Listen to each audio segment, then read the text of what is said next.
오늘 우리에게 주시는 하나님의 말씀은 신명기 6장 4절에서 5절 말씀입니다. 신명기 6장 4절에서 5절 말씀입니다.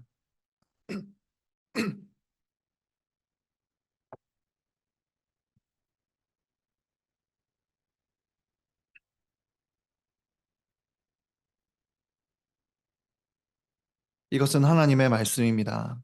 하나님의 복된 말씀을 들으십시오. 이스라엘아 들으라. 우리 하나님 여호와는 오직 하나인 여호와시니 너는 마음을 다하고 성품을 다하고 힘을 다하여 내 하나님 여호와를 사랑하라. 아멘. 마음을 다하고 성품을 다하고 힘을 다하여 라는 제목으로 하나님의 말씀 선포하겠습니다. 오늘 본문은 정말 유명한 본문입니다. 너는 마음을 다하고 성품을 다하고 힘을 다하여 내 하나님 여호와를 사랑하라. 창세기 1장 1절 다음으로 유명한 본문일 수도 있습니다.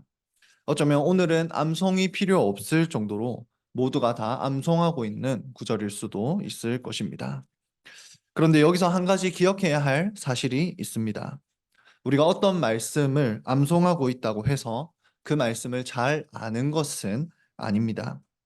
암송하는 것도 중요하지만 그 말씀의 내용을 정확하게 아는 것, 이것이 더 중요하다고 할 수 있습니다. 오늘 본문 말씀도 마찬가지입니다. 우리가 암송하고 있을 수도 있지만 모두가 이 말씀의 의미를 정확하게 알고 있다고 말할 수는 없을 것입니다. 그러니 이 시간 이 말씀의 의미를 함께 살펴보길 원합니다. 그리하여 단순히 우리가 외우고 있는 말씀을 넘어서 우리의 삶을 이끌어가는 그 말씀이 되기를 소망합니다. 먼저 우리가 잘 아는 이 말씀, 누가 그리고 언제 한 말씀입니까?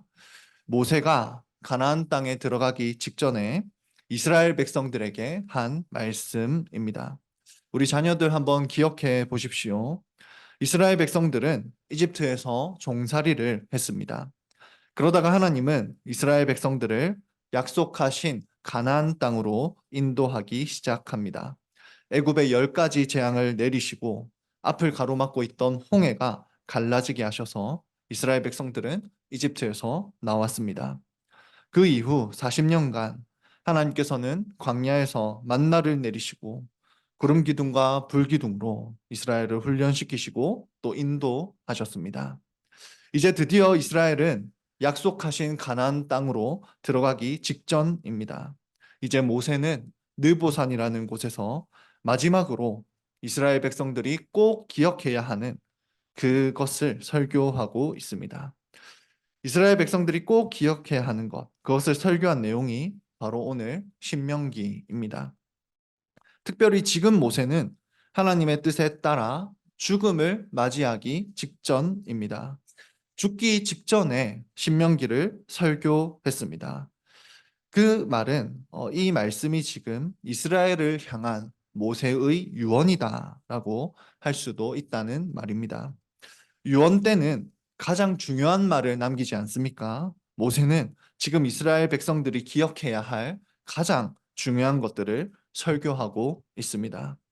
신명기 전체가 모세의 유언이지만 또 그 중에서도 우리가 읽은 본문은 신명기 전체를 요약하는 핵심을 담고 있습니다. 그 내용은 간단합니다. 한 분이신 여호와 하나님을 마음과 성품과 힘을 다하여 사랑하라 라는 것입니다.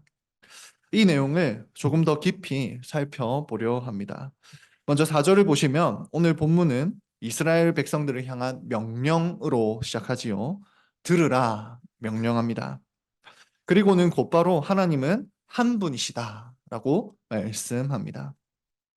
여기서 원어를 보면 하나, 한 분, 이것이 아주 강조되어 있습니다.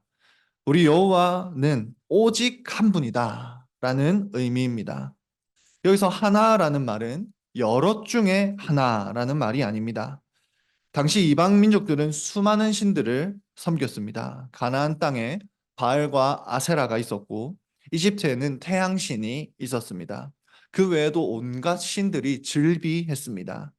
당시 사람들은 여러 신들 중에 서로 자기가 섬기는 신이 최고라고 우기고 그래서 때로는 전쟁도 했습니다. 이방 민족들은 하나님도 그런 여러 신들 중 하나다라고 생각을 했습니다. 그러나 오늘 본문에서 하나라는 의미는 유일하신이라는 의미입니다. 즉, 다른 신들은 다 가짜다라는 말이지요. 그 신들은 다 가짜지만 이스라엘의 하나님은 진짜요, 살아계시고 참되시며 유일하신 분이시다라고 말씀합니다. 이렇게 하나를 강조하는 이유는 앞으로 이스라엘 백성들에게 너무나 많은 유혹이 기다리고 있었기 때문입니다. 마치 이런 것과 같습니다. 우리가 대학생이 되는 지체들에게 이제 대학교에 들어가면 여러 유혹을 받게 될 것이니 조심하라 라고 하곤 하지 않습니까? 마찬가지로 이제 이스라엘이 가나안 땅에 들어가게 되면 수많은 신들을 섬기라는 유혹을 받게 될 것입니다.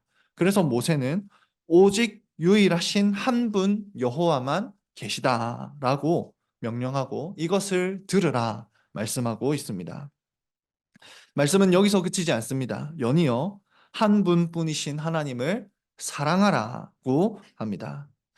사실 하나님께서 이스라엘을 먼저 사랑하셔서 지금까지 이스라엘을 인도하신 이유는 이 약속의 땅, 가나안 땅에 들어가서 하나님을 사랑하도록 하시기 위해서였습니다. 그 하나님의 뜻에 따라 모세는 이스라엘 백성들에게 명령합니다. 너희 이스라엘 백성들아, 그 땅에 들어가면 여호와 하나님을 사랑하라. 여기서 우리가 주목하고 싶은 부분은 유일하신 하나님을 어떻게 사랑해야 하는가입니다. 오늘 본문은 우리가 어떻게 사랑해야 하는지 정확하게 가르쳐 주지요. 5절입니다. 너는 마음을 다하고 성품을 다하고 힘을 다하여 내 여호와 하나님을 사랑하라. 여기 계신 분들 중에 하나님을 사랑해야 한다, 이것을 모르는 분은 없을 것입니다. 그렇다면 어떻게 사랑해야 합니까? 라고 물어보면 여기에 대한 답은 쉽지 않을 것입니다. 그 답이 바로 오늘 본문에 나와 있다는 의미입니다. 히브리어 원문을 보면 조금 더 의미가 명확해집니다. 마음과 뜻과 힘을 다하여, 마음과 성품과 힘을 다하여 사랑하라고 할 때 각 단어에 뉘앙스가 있습니다. 그 중에서 마음이라는 단어는 주로 지성 그리고 생각을 뜻하는 단어입니다. 또 내 성품이라는 단어는 감정과 의지를 표현할 때 자주 사용되는 단어입니다. 그리고 마지막에 있는 힘이라는 단어는 신체를 의미하는 단어입니다. 지성, 그리고 감정, 또 의지. 이것을 종합하면 어떻게 됩니까? 전 인격으로 하나님을 사랑하라 라는 의미입니다. 이것이 바로 우리가 하나님을 사랑하는 방법입니다. 우리는 전 인격으로 지성과 감정과 의지를 다해서 하나님을 사랑해야 합니다. 그리고 여기에 다하여라는 말이 다 붙어 있습니다. 이것은 전부를 뜻하는 단어입니다. 이 의미를 조금 더 살려서 말하자면 이 본문은 이스라엘아, 너의 존재 전부, 즉 지성 전부, 너희의 감정 전부, 그리고 너희의 의지 전부를 쏟아서 내 하나님 여호와를 사랑하라 라는 명령입니다. 그러므로 우리의 존재 전부, 우리의 전인격으로 하나님을 사랑한다는 것이 무엇인지 계속해서 살펴보겠습니다. 첫 번째 교훈입니다.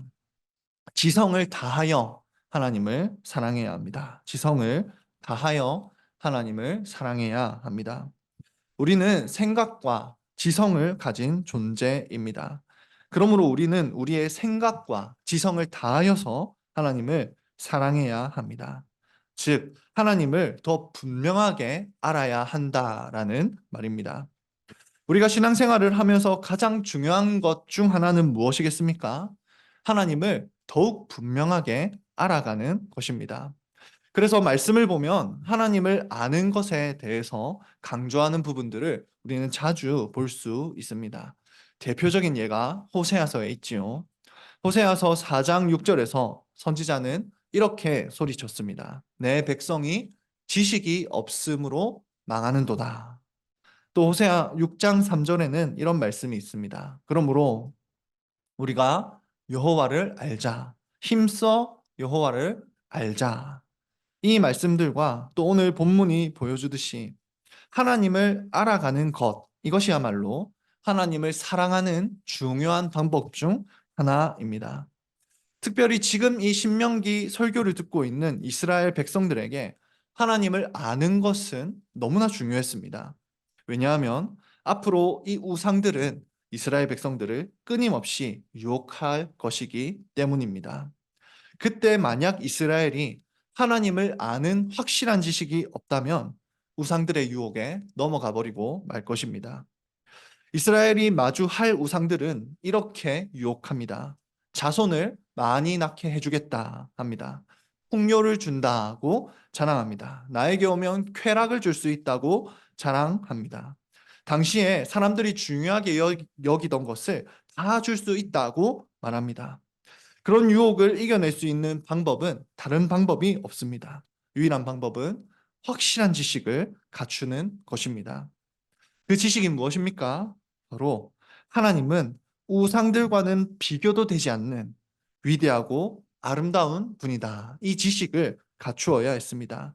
자신의 생각대로가 아니라 하나님의 뜻에 따라 선택하고 살아가는 것이야말로 가장 큰 기쁨과 만족을 준다라는 지식을 갖추어야 했습니다. 이런 지식을 분명하게 갖추는 것 외에는 유혹을 이길 다른 방법이 없었습니다. 성도 여러분, 이스라엘 백성뿐만 아니라 우리에게도 하나님을 아는 지식이 필요합니다. 왜냐하면 우리도 세상에서 많은 유혹을 마주하기 때문입니다. 가나안 땅에서는 우상들이 유혹했습니다. 하지만 우리가 사는 이 세상에서는 눈에 보이지 않는 세속적 사고방식이 우리를 유혹합니다. 세상은 풍요롭게 사는 것이 행복이라고 말합니다. 세상은 남들보다 조금 더 잘 사는 것이 행복이라고 말합니다. 이런 생각들은 우리도 모르는 사이에 가나안의 우상처럼 우리를 유혹합니다. 심지어 그 유혹들은 우리의 지성에 침투하고 우리의 생각에 우리도 모르게 들어옵니다.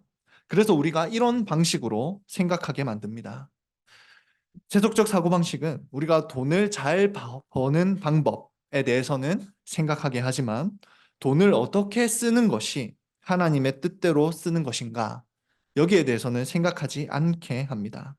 자녀를 남들보다 똑똑하게 키우는 방법에 대해서는 관심을 가지게 합니다. 그러나 어떻게 자녀가 하나님을 사랑하도록 할 것인가, 여기에 대해서는 무관심하게 합니다. 직장에서 인간관계를 잘하고 승진하는 법에 대해서는 늘 고민하게 하지만 하나님의 뜻대로 동료를 대하는 방법에 대해서는 고민하게 하지 않습니다. 또 하나님을 찬양하기보다 세속적으로 성공한 사람들의 외모 그리고 부를 더 많이, 더 자주 언급하며 찬양하게 합니다. 정도의 차이는 있지만 곧 이런 모습이 세속적 사고방식이 우리의 머리에, 우리의 생각에 침투한 모습입니다. 그리고 어쩌면 이 모습은 곧 우리의 모습은 아닙니까? 그러므로 우리는 항상 우리의 생각이 하나님을 향하도록 해야 합니다. 세상의 아름다움이 아니라 하나님의 아름다움에 우리의 생각이 늘 고정되어 있어야 합니다. 그래서 세속적인 사고방식이 우리를 채우지 못하게 해야 합니다. 우리는 태생적으로 세속적 사고방식 속에서 자라왔습니다. 그래서 그 사고방식에 너무나 쉽게 물드는 습성이 있습니다. 그러므로 우리의 전 존재를 던져 우리의 전 인격으로 하나님을 사랑하려면 가장 먼저 우리의 생각을 하나님으로 가득 채워야 합니다. 하나님이 우리의 눈에 아름다운 분으로 보이지 않는다면 곧 세상이 우리의 눈에 아름다워 보이게 될 것입니다. 우리의 사고방식이 성경적 사고방식으로 채워져 있지 않는다면 이내 곧 우리의 사고방식은 세속적 사고방식으로 차게 될 것입니다. 성도 여러분, 그러니 우리의 지성을 다해 생각을 다해 하나님을 사랑하는 우리가 되기를 원합니다. 하나님이 얼마나 아름다우신 분이신지 우리의 지식으로 가득 채우고 성경적 사고방식으로 가득 채워서 날마다 하나님을 지성으로 더 사랑하는 우리가 되기를 소망합니다. 두 번째 교훈입니다. 감정을 다하여 하나님을 사랑해야 합니다. 앞서 우리는 지성을 다하여 하나님을 사랑한다는 것이 무엇인가 살펴보았지요. 그런데 오늘 명령은 지성뿐만 아니라 감정과 의지로도 하나님을 사랑하라 명령한다고 했습니다. 그렇다면 우리의 감정을 다하여 하나님을 사랑한다는 것, 이것은 무슨 의미일까요? 먼저 감정은 언제 생깁니까? 우리의 감정은 알 때 생깁니다. 누군가가 어떤 사람인지 알 때 그 사람에 대한 감정이 생기듯이 하나님이 어떤 분이신지 알 때 우리는 그분에 대한 감정을 느낍니다. 그렇다면 하나님은 어떤 분이십니까? 한마디로 아름다운 분이십니다. 우리가 하나님을 알 때 하나님은 우리의 감정들을 통해 아름다움을 느끼게 하셨습니다. 우리가 하나님을 묵상하면 하나님의 그 아름다움이 우리의 감정을 가득 채우고 또 그것으로 인해 가장 큰 기쁨을 누리는 존재로 우리를 창조하셨습니다. 시편을 보십시오. 시편에는 시인들이 하나님에 대해서 노래하며 그분의 아름다우심, 위대하심을 계속해서 노래합니다. 그러면서 큰 기쁨을 누리는 모습을 시편에서 자주 볼 수 있습니다. 그 시인들이 누리던 기쁨은 그 누구도 빼앗을 수 없는 기쁨이었습니다. 또 하나님은 어떤 분이십니까?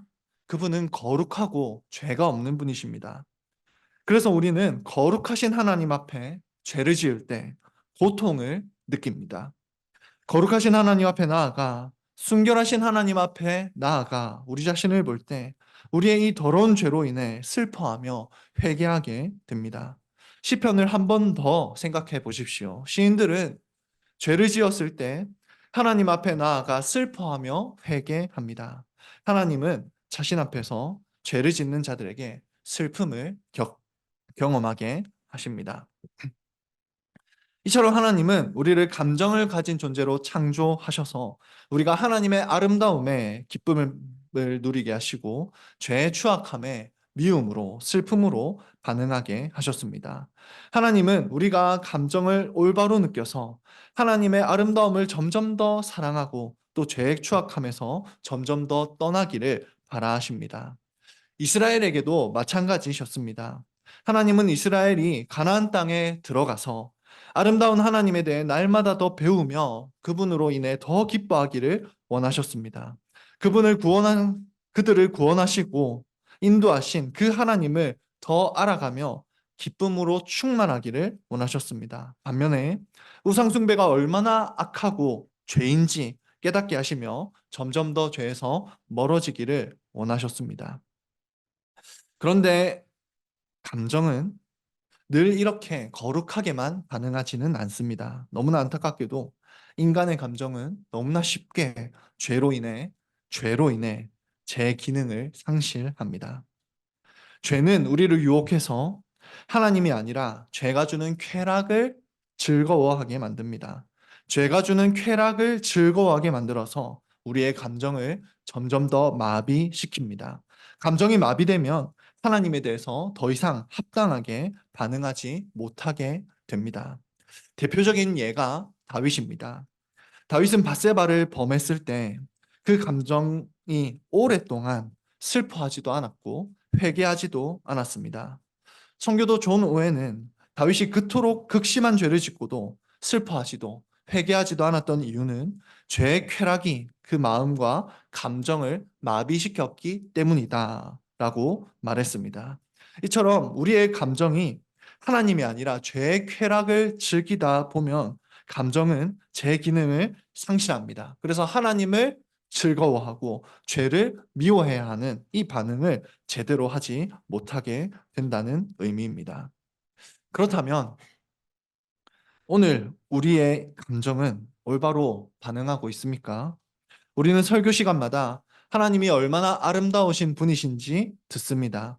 그분이 행하신 일이 얼마나 복된지 듣습니다. 그리고 그럼에도 불구하고 우리의 마음은 기뻐하지도 또 무미건조할 때가 많지 않습니까?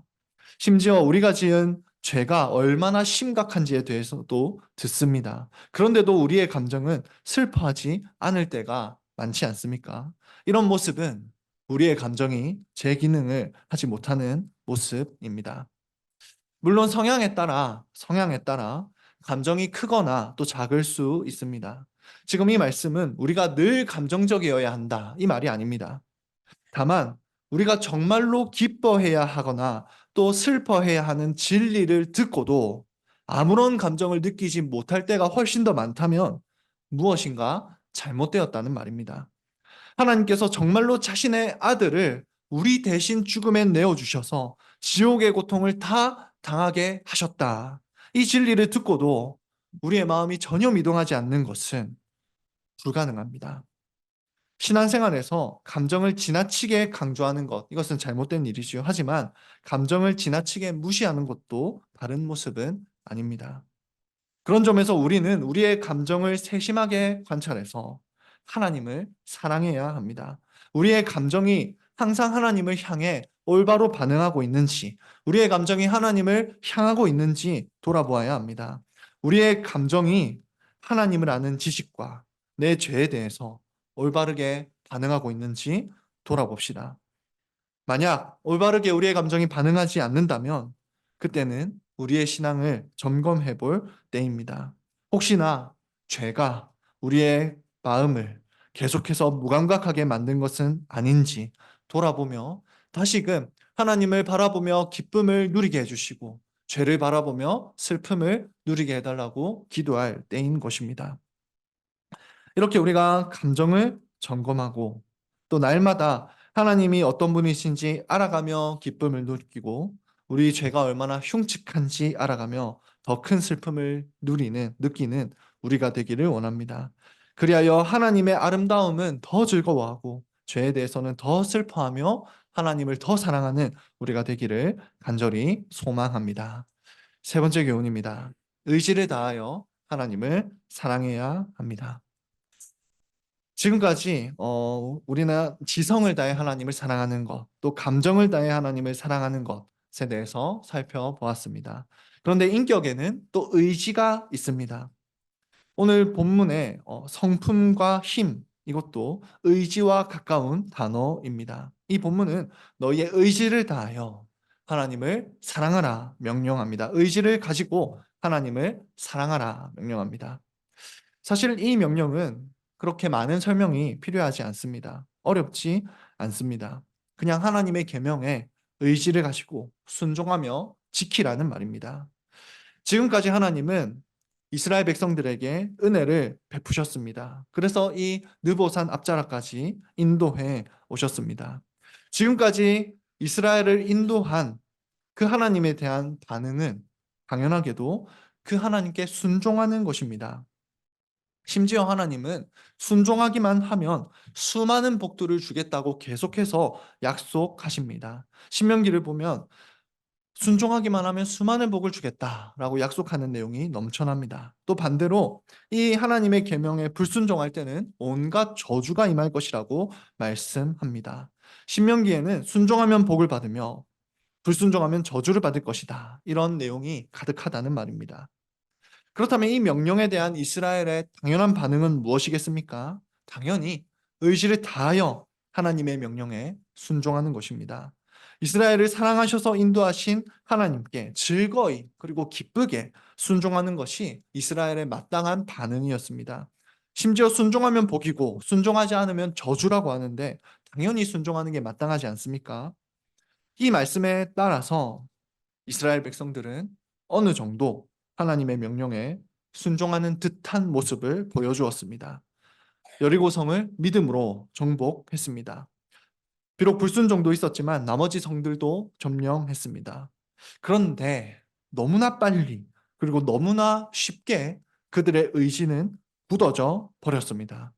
가나안 땅을 정복한 지 얼마 되지도 않았는데 사사시대가 되자마자 그들의 의지는 완고해졌습니다. 그래서 하나님의 명령을 지키지 않습니다. 이스라엘이 하나님의 명령을 지키지 않을 이유가 하나도 없습니다. 그런데도 불구하고 하나님의 명령을 계속해서 저버리고 굳은 의지로 하나님의 명령을 거역하는 그런 모습을 보여줍니다. 너무나 쉽게 불순종하는 자가 되었다는 말입니다. 이스라엘은 그 간단하고 분명한 명령을 지키기에 실패했습니다. 오늘 이 명령은 우리에게도 마찬가지입니다. 우리도 우리의 의지를 가지고 당연히 하나님을 사랑해야 합니다. 너무나 명확하고 분명하고 쉽습니다. 그러나 우리가 경험적으로 알듯이 이 명령은 참 지켜지지가 않습니다.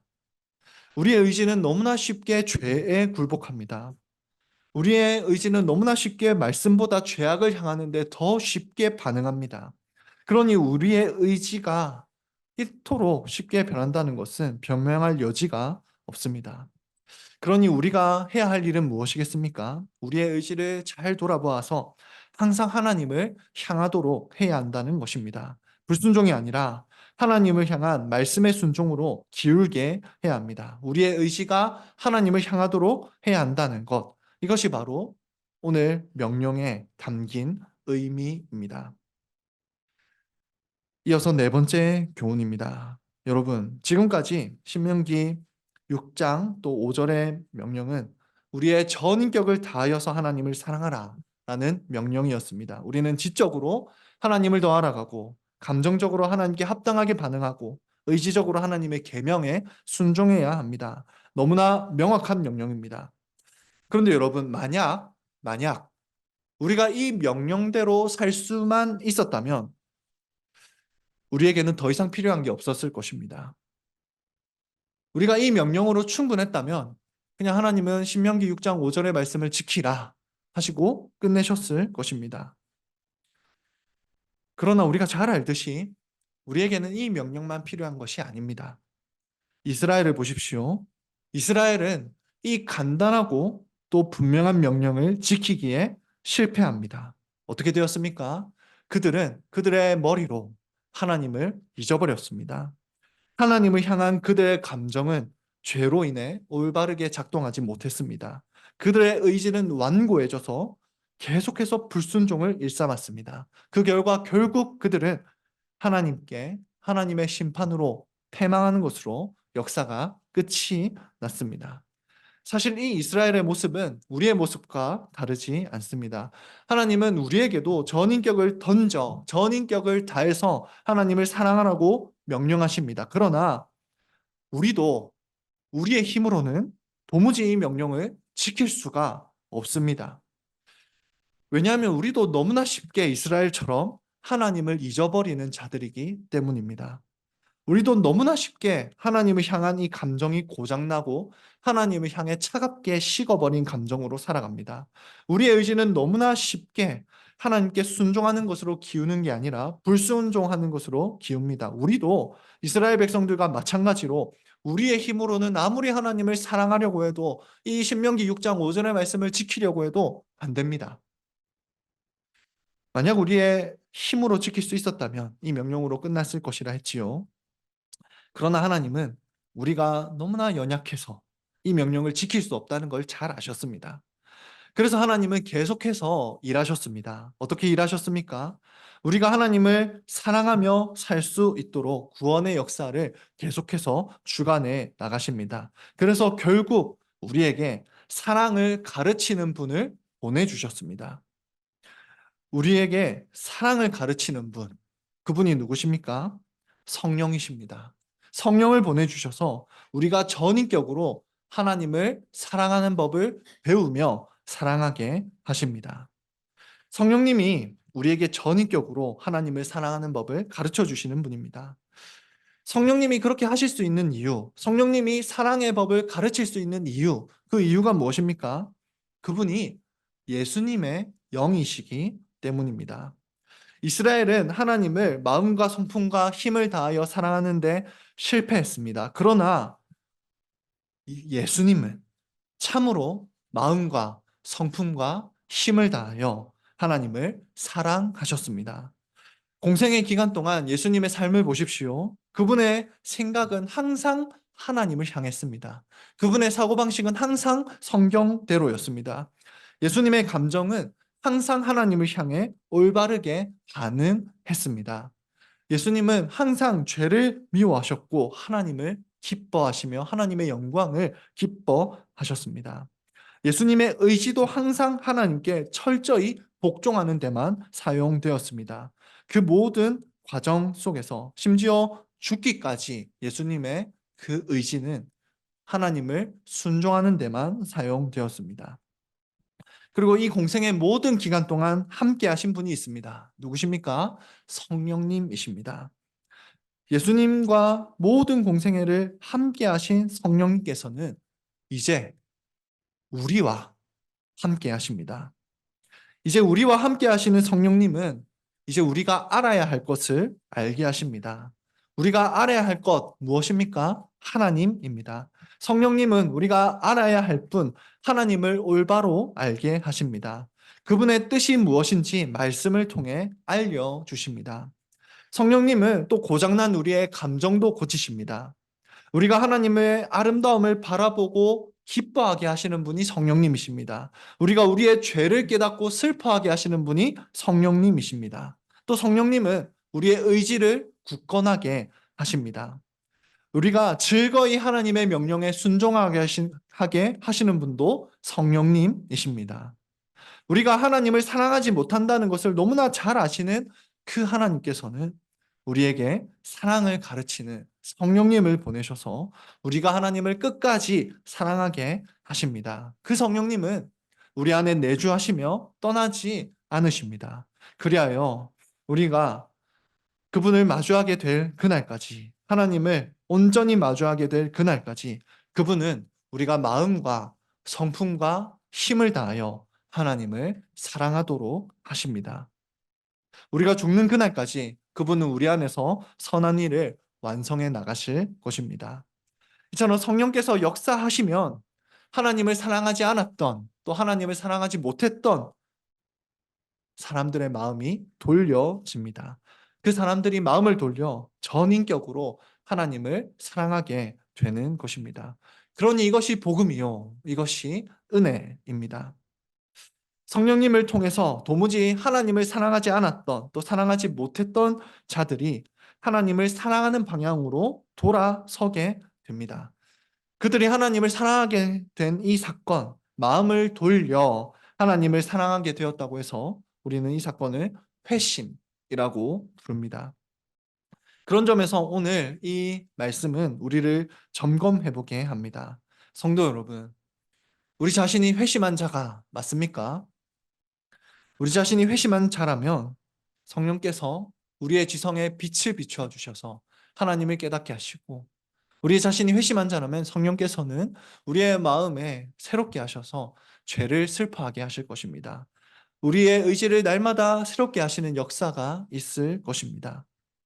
성령께서 우리의 의지를 새롭게 하셔서 하나님을 향해 즐거이, 기꺼이 순종하게 하실 것입니다. 정말로 우리가 회심한 자가 맞다면 그 역사가 계속해서 일어나고 있는지 돌아보아야 할 것입니다. 그리고 또한 이 역사가 계속해서 일어나고 있지 않다면 나는 분명히 회심했는데, 나는 분명히 하나님의 사랑을 경험했는데 지금 그렇게 살고 있지 않다면 다시금 성령께 간구할 때입니다. 성령님, 다시금 하나님을 깨닫게 하시고 저의 마음을 고쳐주시고 감정을 고쳐주시고 의지를 새롭게 해주소서 기도할 때입니다.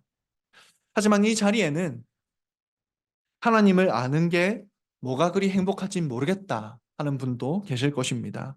하나님을 배우는 게 뭐 그리 큰 기쁨인지 모르겠고 내가 얼마나 큰 죄인인지 모르겠다 하시는 분도 있을 것입니다.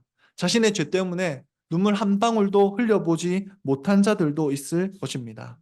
또 하나님의 계명을 지키기보다 그냥 내 양심대로 살면 된다고 그렇게 생각하는 분도 있을 것입니다. 한 번도 하나님의 아름다움이나 죄로 인한 그 슬픔이나 또 하나님께서 우리의 의지를 새롭게 하시는 것을 경험하지 못한 분도 계실 것이라는 말입니다. 그런 분들이 계시다면 계속해서 이 말씀을 듣는 자리에 나와 보십시오. 하나님이 우리를 위해 어떤 일을 행하셨는지 한 번 더 귀를 기울여 보십시오. 그때 하나님은, 성령 하나님은 하나님이 얼마나 아름다운 분이신지, 그분이 우리를 위해 얼마나 아름다운 일을 행하셨는지, 그분을 위해 사는 게 얼마나 복된 일인지 깨닫게 하실 것입니다. 수많은 사건들을 통해 지금 이 자리에 여러분이 앉아 있게 인도하신 성령 하나님께서 여러분의 마음에도 회심을 주실 것입니다. 말씀을 맺겠습니다. 오늘 우리는 신명기 6장 4절에서 5절 말씀을 통해 전인격으로 하나님을 사랑해야 한다라는 진리를 살펴보았습니다. 우리는 첫째로 지성을 다해서 하나님을 사랑해야 합니다. 우리는 감정을 다해서 하나님을 사랑해야 합니다. 의지를 다해서 하나님을 사랑해야 합니다. 하지만 이렇게 전인격으로 하나님을 사랑하는 것은 우리의 힘으로 불가능합니다. 그래서 넷째로 우리가 전인격으로 사랑하게 하시는 분은 성령님이시다 말씀했습니다. 성령께서 매일 우리의 삶에 역사해 주셔서 날마다 우리가 전인격으로 하나님을 사랑하는 법을 배우게 되기를 원합니다. 우리의 전 존재를 다 던져서 하나님을 사랑하게 되는 그 날들이 계속되기를 원합니다. 아직 하나님을 사랑하지 않는 분에게도 성령님이 오셔서 하나님을 사랑하게 하시는 역사가 있기를 소망합니다. 그래서 평생에 마음과 성품과 힘을 다하여 하나님을 사랑하는, 전심으로 사랑하는, 전인격으로 사랑하는 광교 장로교회 모든 성도들이 되기를 성부와 성자와 성령의 이름으로 축원합니다. 아멘.